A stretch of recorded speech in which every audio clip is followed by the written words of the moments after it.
When you spend time with your own beautiful heart once a day, she's saying this creates a clear pathway, a neurological pathway, a psychological pathway, an emotional pathway. When you practice coming into communion with your own heart, down here in paragraph 3, she says daily communion within the rose of your own heart chakra creates a clear pathway for hearing the loving voice of Sophia, your higher self, and your inner child adoring you.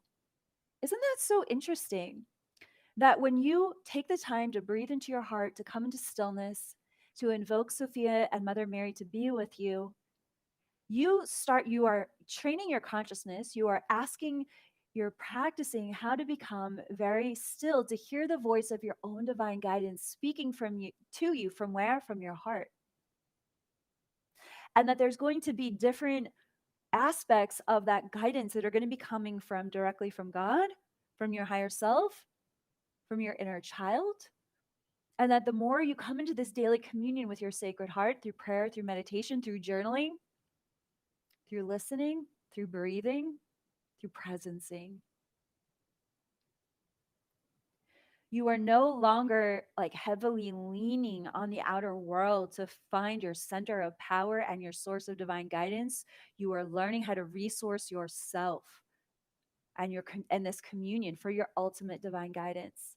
Now, I'm not saying that's always easy. The bigger the prayer, the bigger the ask, the more variables that are involved for trusting that divine guidance. But the truth is that if you come into this daily practice of listening to your heart every day, you start to operate in your relationship with life from a truly empowered and sober place, where you understand that no matter how much well-meaning advice may be coming at you from different loved ones or coworkers around you or family members, ultimately, this is a journey between you and your own heart.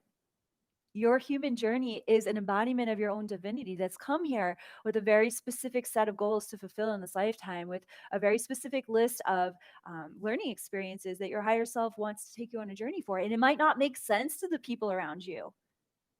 This is why we talk about becoming sober to your sovereignty, because if you are in a communion with your sacred heart, you're in a communion with your sacred truth. And you're learning how to live your truth, which means you're learning how to stop abandoning yourself. You're learning how to stop sabotaging yourself, and you're learning how to come into alignment with being on your own team, with really honoring the truth of who you are as an angel in human form, saying, this is my truth. This is my heart truth. This is the voice of my heart. This is the voice of my heart speaking through me. It's like people email me all the time. I want to be more psychic. I want to be more intuitive. I want to channel angels like you. Well, are you listening to your heart? Because if you are, then you are already in a state of consciousness that's accessing that kind of information.